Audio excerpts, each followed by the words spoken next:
Os santos são sinais da presença do ressuscitado na história.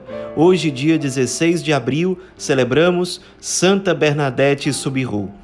Nossa santa de hoje nasceu numa localidade chamada Moinho de Bully, que ficava perto de Lourdes, na França. Ela nasceu no dia 7 de janeiro de 1844. Era a mais velha de 9 filhos. Seu pai era um homem muito pobre, era um operário de moinho de farinha. Vivia, não só o pai, mas toda a família em condições muito precárias, realmente uma família muito pobre, que beirava a miséria. A mãe dela era pastora, ou seja, cuidava de ovelhas, e também era doméstica, ou seja, trabalhava em algumas casas ajudando nos serviços do lar, além de, claro, trabalhar cuidando da casa da própria família. Acontece que houve uma grande crise financeira naquele moinho, naquela região onde a família vivia. A situação da família, que já não era boa, se tornou ainda pior. Então a família decidiu se mudar para Lourdes, numa situação de miséria. E sem ter onde morar, a família de Bernadette acabou se acomodando numa antiga cadeia que existia em Lourdes e que estava abandonada. Era um lugar muito sujo, sem higiene nenhuma, mas a família, sem ter outra opção, foi morar lá. A situação ainda piorou para Bernadette, porque pouco depois que eles chegaram em Lourdes, a saúde dela, que já não era muito boa, nunca foi, ficou ainda pior. Ela pegou cólera, desenvolveu asma. Por conta disso, ela não podia ir à escola, então ela ficou analfabeta até os 14 anos de idade, ou seja, uma vida realmente muito sofrida. No dia 11 de fevereiro de 1858, aconteceu talvez aquele que foi o grande acontecimento da vida de Bernadette. Ela foi até uma gruta chamada Gruta de Massabielle, junto com uma irmã dela chamada Toinette e com uma amiga dela chamada Balum. E elas iam para essa gruta pegar lenha. Quando, ao chegar na gruta, elas viram uma mulher muito bonita, vestida de branco, e se tratava de Nossa Senhora. Era a primeira aparição de um total de 18 que aconteceram. A primeira reação de Bernadette ao ver Nossa Senhora foi de medo, até que ela, convidada por Nossa Senhora, começou a rezar o terço. Aos poucos, ela foi se acalmando, numa situação de serenidade e paz. Ela conseguiu discernir que se tratava da Virgem Maria, que convidou Bernadette a visitar aquela gruta várias outras vezes. Ao todo, desde aquele dia 11 de fevereiro até o dia 16 de julho de 1858, do mesmo ano, foram 18 aparições. Na aparição que aconteceu no dia 25 de fevereiro, quando as pessoas não acreditavam nos relatos das 3 meninas, diziam que era ilusão, era mentira e tudo mais, nessa aparição do dia 25 de fevereiro, Nossa Senhora mandou que Bernadette cavasse o chão da gruta. E ela, de forma muito humilde e obediente, indo contra a lógica natural, ela começou a cavar. Até que começou a jorrar uma água pura, numa quantidade impressionante. Até hoje, se diz que cerca de 5.000 litros de água jorram desse lugar até hoje, por dia, 5.000 litros de água por dia. E até hoje são relatadas milhares de curas extraordinárias recebidas por pessoas que se banham ali, que tocam aquela água e por aí vai. Uma outra aparição marcante foi a 16ª aparição, quando Nossa Senhora se apresentou a Bernadette dizendo: "Eu sou a Imaculada Conceição".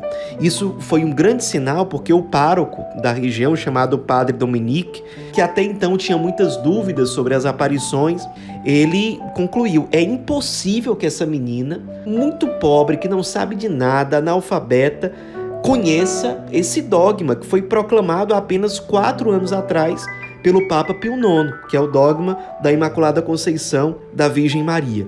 Isso foi muito bom, porque o pároco passou a se abrir mais para tudo aquilo que Bernadette relatava.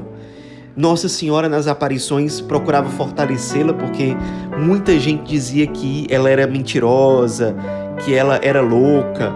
Ela passou por vários interrogatórios e Nossa Senhora fortaleceu Bernadette numa das aparições dizendo: "Não prometo fazer-te feliz neste mundo, mas no outro. E Bernadette, com uma fé ardente, impressionante, ela se apegava a essas palavras da Virgem Maria, a essa promessa de Nossa Senhora, e em todos os interrogatórios e quando ela era interpelada sobre as aparições, ela fazia uma defesa muito vigorosa e muito persuasiva sobre os relatos das aparições, sobre o que Nossa Senhora falava. Ela era sempre muito firme, era uma menina muito tímida, que não falava muito, uma menina que era introvertida, mas quando se tratava de defender o conteúdo das aparições, ela apresentava uma firmeza muito grande, que realmente era impressionante. Aliás, o que também confirmava a credibilidade de Bernadette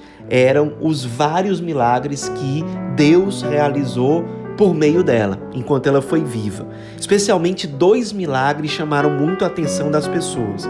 Um, quando ela curou um menino tuberculoso que já estava desenganado pelos médicos. Os médicos diziam que não era possível salvar aquela vida. E Bernadette rezou pelo menino e ele logo ficou curado.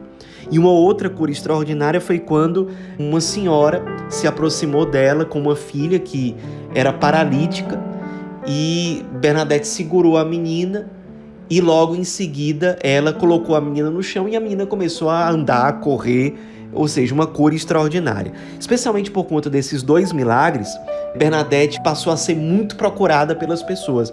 Uma multidão de gente atrás dela pedindo orações, levando enfermos, e muitos milagres, muitas graças extraordinárias aconteceram nesse tempo.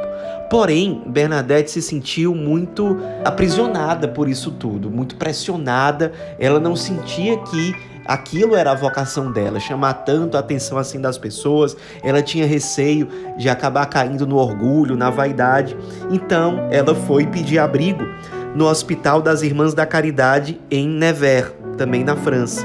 Lá, ela teve a oportunidade de ter várias aulas com as irmãs, aprendeu a ler, a escrever, e depois que ela aprendeu a escrever, ela escreveu a próprio punho os relatos de Nossa Senhora nas aparições, como tudo tinha acontecido, o que até hoje é um testemunho espiritual de grande valor. Uma data marcante foi em janeiro de 1862, quando o bispo daquela região finalmente reconheceu oficialmente a validade das aparições de Lourdes, o que deu muito mais respaldo para tudo aquilo que acontecia ali. Bernadette acabou ingressando na vida religiosa. Ela passou a morar no convento junto com as irmãs. O convento se chamava Convento de Saint-Gildas. Em 1866, ela ingressou no noviciado e no dia 30 de outubro de 1867, ela fez a sua profissão religiosa e se tornou uma irmã da caridade em Nevers. Ela, já como irmã, fez um curso de preparação para ser enfermeira e ela passou a se dedicar com muita intensidade, com muita alegria ao cuidado dos doentes pobres, e foi a isso que ela se dedicou, principalmente até o fim da vida. As irmãs que conviviam com ela relatam todas as virtudes que ela tinha, uma profunda afabilidade, alegria, paciência, uma irmã de profunda vida de oração, de grande amor a Jesus Cristo, a Nossa Senhora, a Igreja, uma irmã verdadeiramente santa e que mostrava todo o seu ardor no apostolado junto aos enfermos pobres. Nos últimos anos da vida dela, mais uma vez ela teve problemas sérios com a saúde. Ela ficou paralisada e na cama ela agonizou várias vezes e oferecia aqueles sacrifícios, todas aquelas dores, os sofrimentos, pela salvação das almas, até que ela faleceu no dia 19 de abril de 1897.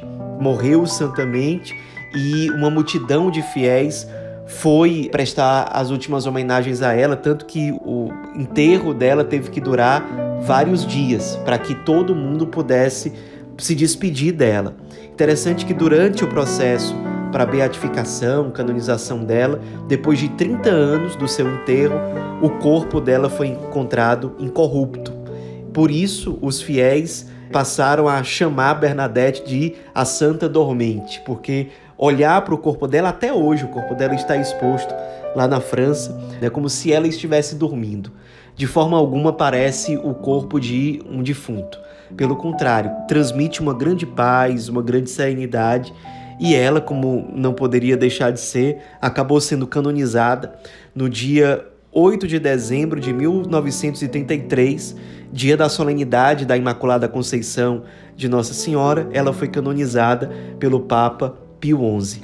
Nos inspiremos na vida dessa santa que marca a história da Igreja contemporânea, que marca, sobretudo, a história do século XX, uma jovem muito santa, muito pobre, muito virtuosa, que enfrentou muitas dificuldades, muitas perseguições, muitas humilhações, incompreensões, mas que foi fiel ao seu chamado.